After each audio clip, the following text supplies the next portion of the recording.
የሩታ እህቶች እየቀወጡት ይገኛሉ። ቲክቶክ ላይ እያለቀሱ እየተባሉ እየተቧጨቁ ይገኛሉ። ሰላም ጤና ይስጥልኝ። በመላው ዓለም ለምትገኙ የዘህራ ዩቲዩብ ቤተሰቦች እንዴት ናችሁ? ደህና ናችሁ ወይ? አለው። ለዚህ ቤት አዲስ ከሆናችሁ ላይክ፣ ሼር፣ ሰብስክራይብ እያደረጋችሁ ፈታ ዘና የምትሉበት ቻናል ነው። ከሸረኝነት፣ ከመቀኝነት፣ ከሃይማኖት ከምናምን የራቀ ነው። አዲስ ለሆናችሁ የደውሏን ምልክት መጫን እንዳትረሱ፣ ለሰዎችም ሸር ማጋራት እንዳትረሱ እና ደግሞ ሀሳብ አስተያየታችሁ ኮሜንት ላይ እኔ ስቀባጥር እናንተ ደግሞ ሀሳብ አስተያየታችሁ ኮሜንት ስር ጠብቃለሁ። የዛሬው ይዤላችሁ የመጣሁት እጅግ በጣም ያሳዘነኝ ነገር ነው እና ሄር የሩታ አድናቂዎች እና የሩታ እህቶች እጅግ በጣም ተከፍተው እጅግ በጣም እያለቀሱ ቲክቶክ ላይ አየሁኝና በጣም ነው የገረመኝ። ለካ ሰው እንደዚህ ይወደዳል እንዴ? ወላሂ ሰው እንደዚህ ይወደዳል ወይ ነው ያልኩት። ሚዲያ ላይ ነው የሚያውቋት ሩታን፣ ሚዲያ ላይ ነው የምትታወቀው። የመዳም ቅመሞች ወይም ደግሞ የሩታ እህቶች በሚባለው ቋንቋ በጣም እየገረመኝ ያለው ነገር በዚህን ያክል ፍቅር ምን ብሰጣቸው ነው ያልኩትና እያለቀሱ ቅድም ማለት ነውና ይሄ ነገር ለማስተላለፍ ወላሂ አልተመቻቸልኝም እንጂ ለእናንተ ለማስተላለፍ ወይ ማለት ነው ወላሂ ቪዲዮ እንዴት አባቴ ልቅረጽ እና ደግሞ ጫጫታ ውስጥ ነበርኩኝ። ቪዲዮ ወላሂ ያ ቪዲዮ ቀርጬ እናንተ ገባ ደርሰው እንዴት ደስ ባለኝ ማለት ነውና እና ደግሞ መስማት የምትፈልጉ ከሆነ አው ከኢትዮጵያ እስከ 11 ሰዓት ይገባሉ። 11 ሰዓት መግሪብ እንትን ሳይደርስ ማለት ነውና ከዛ በኋላ የሆነች ልጅ እኔ ሩታም እሷ ከምትከፋብኝ ይልቅ እኔ ተከፍቼ እኔ አልቅሼ የእሷን ፋንታ እኔ ይክፋኝ ምናምን እያለች ነበርና እኔ በዚህ ደረጃ የሩታ እህቶች ምን የምታደርግላቸው ነው ያልኩትና በነገራችን ላይ ይከፋል።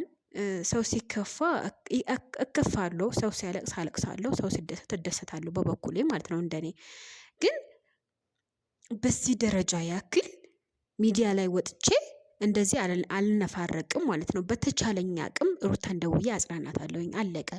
ኦልሬዲ እኮ ሩታም አልተመረጠችም፣ ሄርሜላም አልተመረጠችም፣ አልመረጣቸውም ነው ነገራቶቹ። እናንተ ላሰሙ ትችላላችሁ፣ አልሰማችሁትም። ሲጀመር አልሰማችሁትም። ባልሰሙት ሊሆን ይችላል እንደዛ አላችሁት። እንዴት ነው ሄርሜላ ሊመርጥ የምችለው? እንዴት ነው እንደዚህ እንዴት ነው የልጁ እናት ተው ሄርሜላን የመረጠው ምናምን እያላችሁ ነበረና አልመረጣቸውም እኮ ወዶችዬ፣ አልመረጣቸውም።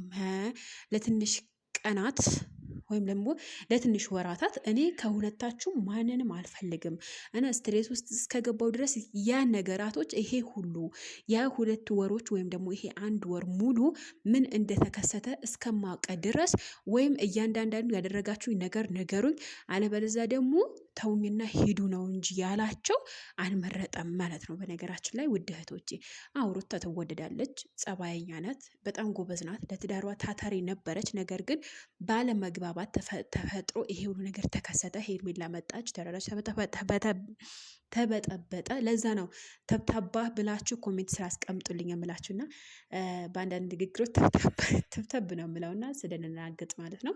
ለማንኛውም ማለት ነው እኔ በበኩሌ ሄርሜላም አልተመረጠችም፣ ሩታም ስላልተመረጠች ይህን ያክል እስከሚያስነፋርቅ ድረስ እስከሚያስለቅስ ድረስ ሚዲያ ላይ ወጥታችሁ የሩታን ስም እያነሳችሁ እንደዚህ ነው ብትሉ ማንም እኮ አይሰማችሁም። አብርሃም መጥቶ ይሰማኛል ብላችሁ ከሆነ አይሰማችሁም። ሩታም አትሰማችሁም።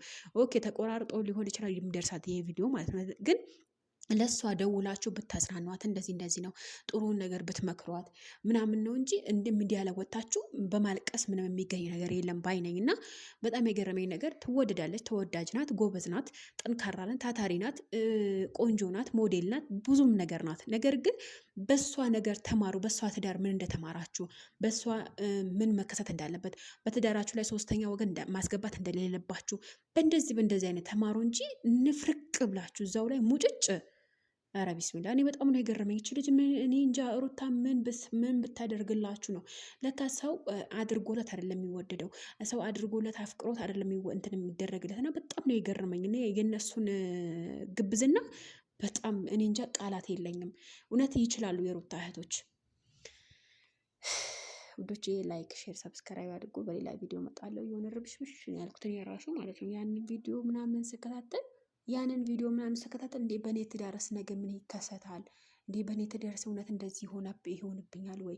የእኔ ትዳርስ እንዴት ነው ይሄ ነገር ምናምን በቃ የራሴን ቆም ብዬ እንዳስብ ነው ያደረጉኝ። እና ጥሩም ነገር አለው፣ መጥፎም ነገር አለው። መጥፎ ሚዲያ ላይ ወጥቶ ማልቀስ፣ ጥሩ ነገር ደግሞ ብዙ ነገር ትማሩበታላችሁ። በትዳር ዓለም ውስጥ ባለትዳሮች እንደዚህ አሁን እንደ አብርሃም ቪዲዮ ምናምን ወይም ዩቲዩበሮች የሚሰሩት ቪዲዮ ብዙዎቻቸው እኮ አሉ፣ እኛ አንማርባቸውም እንጂ። አሁን ምሳሌ እስኪ በዚህ ሰሞን ማለት ነው አብርሃምና ሩታ ወይም ደግሞ ሄርሜላ እውነት በትዳራቸው ላይ እና ደግሞ ሄርሜላ፣ አብርሃም፣ ሩታ በሚሰሩት ቪዲዮ ላይ እናንተ ምን ተማራችሁ? እውነቴ ነው የምላቸው። እኔ ብዙ ነገር ነው የተማርኩት። ትዳሬ ላይ ማንም ማስገባት እንደሌለብኝ፣ ማንም ማስጠጋት እንደሌለብኝ፣ በህይወቴ ላይ ማንም ገብቶ እንዳይበጠብጠኝ አለማድረግ። በቃ በራሴ ሁሉ ነገር በራሴ እጅ ነው። ያለፈው ጊዜ ላልመልሰው እችላለሁ፣ ግን የሚመጣው ጊዜ በራሴ እንደ ወርቅ ላደርገው እችላለሁ። እና ያ ያለፈው ጊዜ ትታችሁ የሚመጣውን ጊዜ ወርቅ አድርጉ ውዶቼ ማለት ነው። ለእናንተም ይጠቅማችኋል ውዶቼ። በሌላ ቪዲዮ ከሰትላችኋለሁ። ላይክ፣ ሼር፣ ሰብስክራይብ አድርጉ። እወዳችኋለሁ።